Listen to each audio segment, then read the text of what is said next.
آخه ناکس قرقروی پرتوقع، تو که از هر دستت هنر میریخت چرا این شکلی شدی؟ تو که عقده نداشتی چرا بابات مغنی چای کثافت مردم یا مادر تو حلبی آباد تیکه کنه مردم رو جمع میکنه؟ تو هیچ وقت یه پوست هندونه گندیده رو به سقف نکشیدی یا یه روزنامه درستره تو کفشت نچپوندی تا اندازه پات بشه؟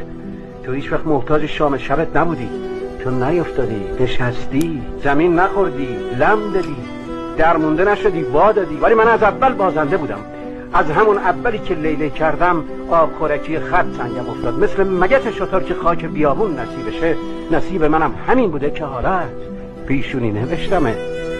نمیخواد به یه زن و بچت بری، خودشون بر میگردن.